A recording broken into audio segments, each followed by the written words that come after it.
body deposits. DVP is on fire. He won. He's on fire, buddy. Let's pause the video and rewind a few minutes. At that very moment, they're applying cooling gel to MVP's body. All of this so that when he gets burned, he won't feel the fire on his back. And that's because WWE is totally professional. The wrestlers really endure a lot, but they're always protected. For example, check out this guitar shot to Jake Roberts. No, that one was real. And in fact, it really left Jake Roberts stunned. But you know what? You're gonna learn more about this guitar shot during this video, so stay tuned. From being smashed with a steel chair to being set on fire. From crashing through tables to being slammed onto thumbtacks. WWE wrestlers take insane risks week after week. A lot more than they do now, obviously, but how many of these weapons are actually real? How do wrestlers survive all the hits with guitars, barbed wire, and sledgehammers? Well, for now I'll stop talking, and today I'll reveal new WWE secrets. No one is more associated with sledgehammers than Triple H. When he introduced the weapon for the first time in 1999, it wasn't even real. The head was made of solid rubber attached to a real handle, light enough to swing freely without putting anyone at risk. The only times a real steel sledgehammer was used were when Triple H was smashing something lifeless, like glass, a coffin, or a table, where there wasn't an opponent nearby who could get hurt. As his character evolved, WWE eventually switched to a real sledgehammer for hitting people directly, but they incorporated a safeguard. And that's because Triple H covers the metal head with his own hand every time he strikes, using his palm to absorb most of the force before it reaches his opponent. It's a small adjustment, but it's the whole reason why this weapon hasn't caused a serious injury despite being completely real. The trick isn't the object, it's the technique behind its use. Moving on to another topic, thumbtacks are on a completely different level. Why isn't there a fake version of this weapon? WWE throws thousands of real sharp metal thumbtacks onto the mat and expects a human being to fall right on top of them. The only real safety net is the ring itself. That mat has just enough padding to soften the landing compared to a hard floor, which prevents the thumbtacks from going in even deeper. Wrestlers are also trained to take the impact on their back instead of any single point of contact like the elbow or the eye, spreading hundreds of small punctures over an area instead of concentrating the damage. Mick Foley basically built a large part of his legacy on this weapon, taking falls onto thumbtacks that left him bleeding from places fans didn't even want to look at. Randy Orton has publicly stated that the fall itself wasn't the worst part, but that taking the thumbtacks out afterward was the worst. Wrestlers accept that they're going to bleed and get cut, and the only choice they have is how they fall. It's one of the rare weapons where the entertainment value comes directly from the fact that nothing about it is fake. But now we're moving straight from thumbtacks to fire. Fire matches bring a different kind of danger to the ring. The Inferno match looks like something straight out of a horror movie. But WWE has perfected the formula over decades. Kane's arm, during the first Inferno match against The Undertaker, was covered with a fire retardant sleeve and then a layer of cooling gel. That combination allowed real fire to burn against his skin just long enough to sell the visual effect without causing real harm. The same method was reused years later against Amy Pete, with a staff member sneaking under the ring to apply gel to his back seconds before he was pushed into the flames. Even with all that preparation, this is still one of the riskiest moments in wrestling. A delay of even a second or an uncovered area of skin can turn a stunt into a real burn injury.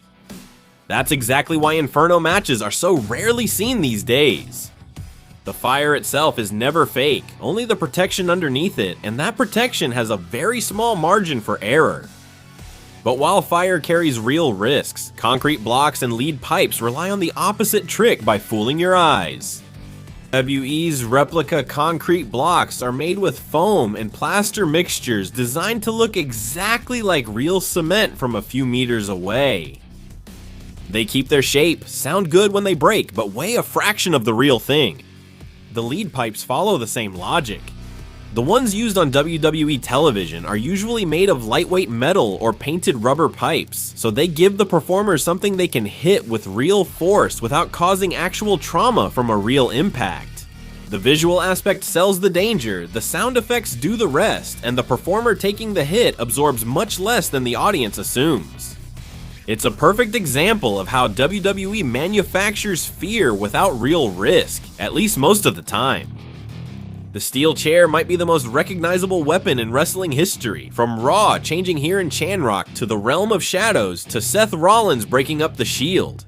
A chair shot has ended matches, started rivalries, and produced some of the loudest reactions in WWE history. But even though some fans think the chairs are made of rubber or plastic, that's not the case at all. The chairs are made of real steel. What's different are the rivets that hold them together. WWE chairs are modified to fold completely flat, spreading the impact over a wider surface instead of concentrating it on a single point. That one change is the difference between a safe hit and a hospital visit. For years, wrestlers took these hits directly to the skull, and the consequences piled up. Repeated head trauma from chair shots became one of the biggest reasons why WWE eventually banned them completely. Back shots are still allowed, but the head is off limits now. Even with that rule in place, things still go wrong. Let's just remember when Cody Rhodes ended up bleeding heavily after a shot from Shawn Spears in AEW, despite all the safety precautions in place. So the chair is real, the danger is real, and the only thing protecting these guys is decades of trial and error on exactly how to hit with one. Jeff Jarrett built his entire weapon around a calculated illusion. Jeff Jarrett's signature guitar shots almost always look brutal, exploding into pieces the moment they hit someone's head. What made that possible wasn't a stunt double or a camera trick, it was the guitar itself. These were real guitars that could be played, hollowed out on the inside until there was barely any wood left, only just enough structure remained to keep their shape until they made contact. The second it made contact, it would break instantly, creating that loud, satisfying crunch that fans associate with the move. But this weapon also has one of the most infamous cautionary tales in wrestling. When Honky Tonk Man hit Jake Roberts with a guitar, no one had hollowed it out beforehand. It was a completely solid instrument, and the impact left Roberts legitimately injured. That moment became the reason why WWE started taking preparing guitars very seriously in the future.